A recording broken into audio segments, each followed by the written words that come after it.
Assalamualaikum warahmatullahi wabarakatuh. Innal hamdalillah nahmaduhu wa nasta'inuhu wa nastaghfiruh wa na'udzu billahi min syururi anfusina wa min sayyiati a'malina.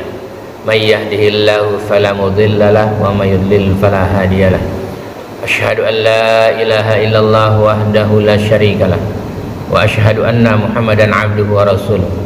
Allahumma salli wa sallim ala Muhammadin wa ala alihi wa sahbihi ajma'in, amma ba'd. Ya ayyuhalladzina amanu taqullaha haqqa tuqatih wa la tamutunna illa wa antum muslimun. Ya ayyuhan nasu taqu rabbakumul ladzi khalaqakum min nafsin wahidah wa khalaqa minha zawjaha wa batha minhuma rijalan katsiran wa nisaa'a. Wattaqullaha alladzi tasaaluna bihi wal arham innallaha kana 'alaikum raqiba. Ya ayyuhalladzina amanu taqullaha wa qulu qawlan sadida yuslih lakum a'malakum wa yaghfir lakum dzunubakum wa may yuti'illaha wa rasulahu faqad faza fawzan 'azima. Alhamdulillahirabbil alamin. Pagi ini kita masih diberi kesempatan oleh Allah Subhanahu wa taala untuk dapat menunaikan salat subuh secara berjamaah. Kemudian kita lanjutkan dengan mentadaburi ayat-ayatnya dan mengkaji hadis Rasulullah sallallahu alaihi wasallam yang hanya kepadanya lah kita berharap ridhonya, agar kita dan keluarga kita dijadikan oleh Allah Subhanahu wa taala ahlul Quran dan ahlul jannah. Salawat serta salam semoga tercurah kepada Rasulullah sallallahu alaihi wasallam, Muhammad bin Abdullah beserta keluarganya, para sahabatnya, serta pengikutnya yang senantiasa menegakkan sunnah-sunnah Rasulullah sallallahu alaihi wasallam hingga akhir kiamat. Mari sama-sama kita buka dengan bacaan basmalah. Bismillahirrahmanirrahim. Jadi keutamaan pejuang kemarin ya. Jadi kalau pejuang itu matinya dalam keadaan mati syahid gitu, itu sudah ada jaminan dari Rasulullah sallallahu alaihi wasallam. Dan itu harus diyakini. Makanya orang-orang yang sudah meyakini kepada Allah dan Rasulnya, la khaufun alaihim walahum yahzanun. Dia tidak ada rasa takut dan dia tidak akan pernah bersedih hati. Sebagaimana Rasulullah sallallahu alaihi wasallam menjanjikan dalam sabdanya, la yuklamu ahadun fi sabilillah wallahu a'lamu biman yuklamu fi sabilihi illa jaa yaumal qiyamah wa jurhuhu yas'abu daman launu damin wa rihun misk. Tidak ada balasan atas luka karena berjuang di jalan Allah. Dulu pejuang-pejuang kita juga gitu ya, para sahabat itu kira-kira banyak lukanya enggak? Luka yang paling banyak dari sahabat Rasulullah kira-kira siapa itu? Khalid bin Walid. Ya, Khalid bin Walid. Itu lukanya itu, waduh, hebat betul dia. Paling top itu dan paling banyak. Gitu. Lukanya di medan pertempuran, wafatnya di tempat tidur. Jadi nggak usah khawatir. Jadi tidak ada balasan atas luka karena berjuang di jalannya, dan Allah Maha mengetahui akan luka karena berjuang di jalannya, kecuali ia dibangkitkan pada hari kiamat dengan keadaan luka yang mengalirkan darah. Jadi nanti kita paling top ngelihat itu Khalid bin Walid ketika dibangkitkan pada hari kiamat. Kenapa? Lukanya paling banyak dan mengalirkan darah, berwarna merah ya. Jadi mengalirkan darah berwarna darah. Jangan ada juga mengalirkan darah berwarna biru, nggak ada itu ya kan, warnanya warna darah ya, namun beraroma kasturi, aromanya aroma kasturi dulu ya. Jadi dibangkitkan tuh oleh Allah pada hari kiamat. Maka beruntunglah orang-orang yang pada waktu itu berjuang di jalan Allah. Begitu juga sekarang ya. Perjuangan masih berlanjut sampai hari kiamat ya. Bahwa Rasulullah sallallahu alaihi wasallam juga pernah berkata kepada para sahabat radhiyallahu anhum ketika perang Uhud.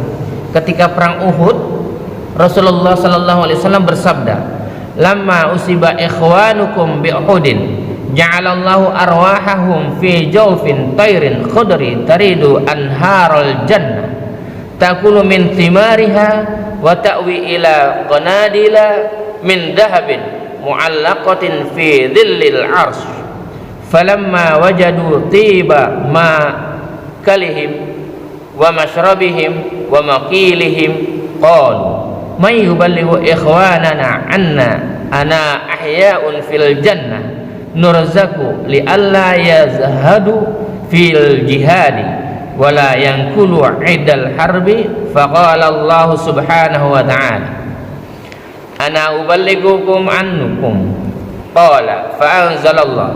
Lihat ayatnya di surat Al-Imran ayat 169. Ini lihat. Bahwa Rasulullah sallallahu alaihi wasallam bersabda ketika saudara-saudara kalian dijemput maut. Jadi setelah perang Uhud Rasulullah bersabda, ketika saudara-saudara kalian dijemput maut, ini syuhada Uhud. Ketika itu pula Allah Subhanahu wa taala menjadikan roh mereka berada di dalam rongga dada burung yang dapat mendatangi sungai-sungai surga. Langsung rohnya dibawa burung yang bisa mendatangi sungai-sungai surga, memakan buah-buahannya, berteduh di bawah lampu-lampu yang terbuat dari emas yang tergantung pada payung arsy. Bayangkan tuh, lampunya tergantung dari emas. Kamu udah pernah lihat lampu dari emas? Belum ya? Ketika mereka mendapatkan kenyamanan makanan dan minuman serta tempat peristirahatan, mereka bertanya, ini syuhada Uhud nih ya, siapakah yang akan memberi kabar kepada saudara-saudara kami yang berada di bumi bahwa kami sungguh tetap hidup dan dikaruniai rezeki yang baik di surga agar mereka tidak enggan berjihad? Siapa yang mau nyampaikan ya Allah? Padahal kami sudah tidak bisa lagi ke dunia, bahwa kami mendapatkan rezeki dan tetap mendapatkan kenikmatan. Allah Subhanahu wa taala pun menjawab, aku yang akan memberi kabar kepada mereka. Jadi Allah akan memberikan kabar kepada orang-orang yang masih ada di bumi. Lalu diturunkan oleh Allah ayat 169 surat Ali Imran ya. Allah Subhanahu wa taala berfirman, wala tahsabannal ladzina qutilu fi sabilillahi amwata, dan jangan sekali-kali kamu mengira bahwa orang-orang yang gugur di jalan Allah itu mati. Enggak boleh kita mengatakan orang yang bergugur di jalan Allah itu mati. Bal ahya'un 'inda rabbihim yurzaqun, sebenarnya mereka itu hidup di sisi Tuhannya mendapat rezeki. Ruhnya saja sudah di burung ya, di rongga burung. Rongga itu yang mana sih rongga? Di burung. Di rongga burung gitu ya. Itu syuhada Uhud. Dia berkeliaran ya, bahkan bisa melihat lampion yang terbuat dari emas. Dia mendapatkan makanan dan bahkan buah-buahan gitu. Kita ini dikabarkan oleh Allah, dan mereka para syuhada Uhud khawatir kepada umat Rasulullah agar kita berjihad di jalan Allah ya, berjihad. Sekarang jihadnya dengan Quran ya, sampaikan saja Quran. Maka banyak pejuang-pejuang sekarang juga yang menyampaikan Al-Quran terbun. Enggak sedikit ya saudara-saudara kita nih yang menyampaikan Al-Quran terbun. Bahkan Syekh Ali Jabir sempat mau dibunuh ya. Sempat mau dibunuh ya, ditusuk.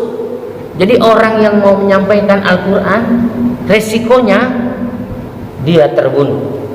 Tapi jangan khawatir juga ya kan, gitu ya, jangan khawatir juga. Kenapa sih?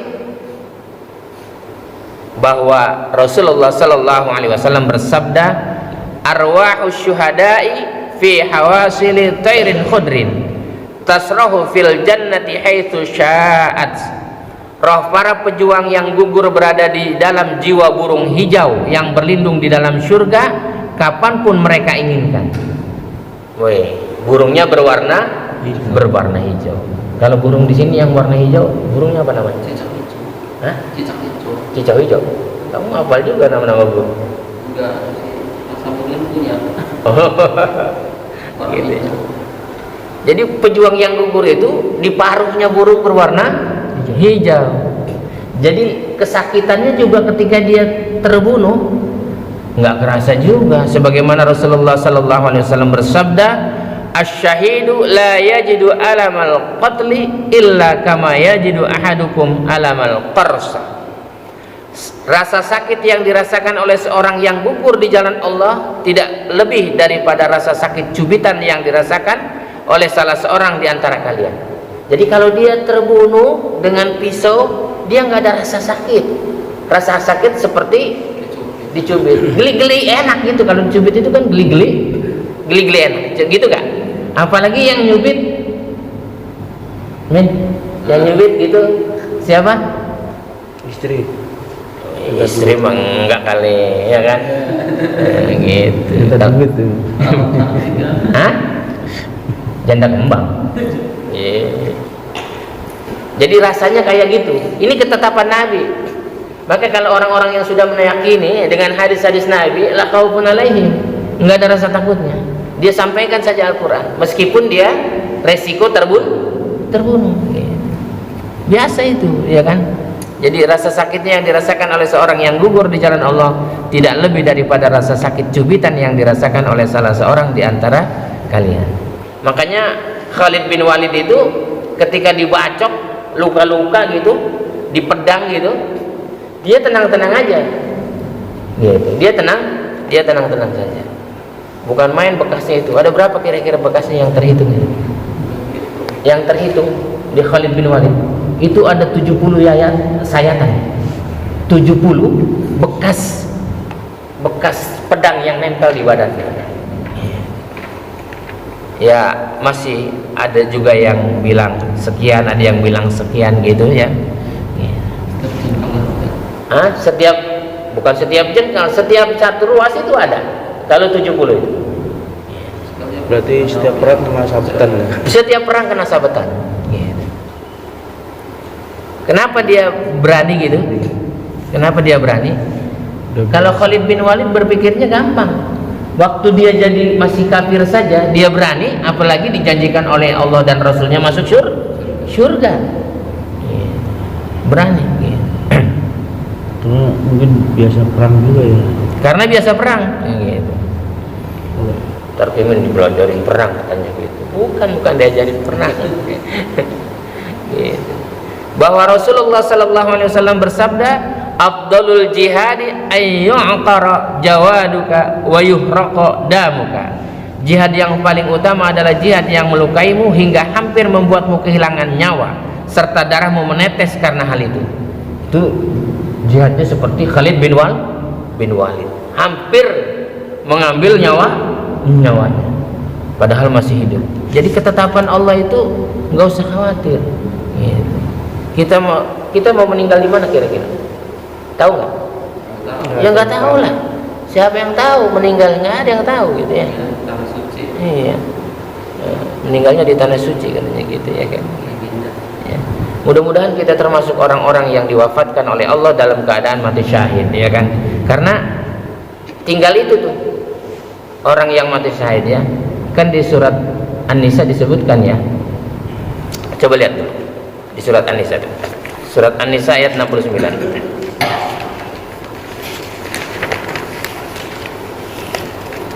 Wa may yuti'illaha war rasul fa ulaika ma'al ladzina an'ama Allahu 'alaihim minan nabiyyin was-siddiqin wasyuhada'i was-salihin wa hasuna ulaika rafiqa. Dan barang siapa menaati Allah dan Rasulnya yang bernama Muhammad, siapa saja yang taat kepada Allah dan Rasulnya yang bernama Muhammad, maka mereka itu akan bersama-sama dengan orang-orang yang diberi nikmat oleh Allah. Siapa orang yang diberi nikmat oleh Allah? Pertama yaitu para nabi. Surganya surga Firdaus. Kemudian para pencinta kebenaran. Kalau udah benar, resikonya Qulil haqqa walau kana murran. Katakan yang sebenarnya meskipun itu pahit. Kebenaran itu pahit. Jamu itu pahit, obat itu pahit. Ya. Tapi dia menyembuhkan penyakit. Gula itu manis. Sampai dibilangin gulanya, kata gula. Oh, kalau penyakit aja disebut ya, padahal waktu manis disedot gitu ya. Kemudian para pencinta kebenaran, orang-orang yang mati syahid. Nah, nanti ditempatkan tuh ya. Nabi kita bukan, ya. Kemudian kayak Abu Bakar juga bukan. Tinggal mati syahid dan orang-orang yang soleh. Jadi paling enggak dua ada harapan kita meninggal, mati dalam keadaan syahid dan menjadi orang yang soleh. Jadi orang yang diberi nikmat oleh Allah adalah 4. 1 para nabi, 2 pencinta kebenaran, yang ketiga orang-orang yang mati syahid, dan orang-orang yang soleh, yang keempat itu ya. Mereka itulah teman yang sebaik-baiknya. Jadi berkawan dengan 4 orang ini. Makanya nabi-nabi diapalin juga, yang 25 nabi itu pasti yang 25 nabi dan rasul itu pasti masuk surga ya. Ngapalinya yang itu saja ya. Mudah-mudahan kita termasuk orang-orang yang diberikan oleh Allah berteman dengan para nabi, pencinta kebenaran, orang-orang yang mati syahid, dan orang-orang yang soleh. Mereka itulah teman yang sebaik-baiknya, dan Allah masukkan kita ke dalam surga Aden yang mengalir di bawahnya sungai-sungai. Subhanakallahumma rabbana wa bihamdika asyhadu an la ilaha illa anta astaghfiruka wa atubu ilaik.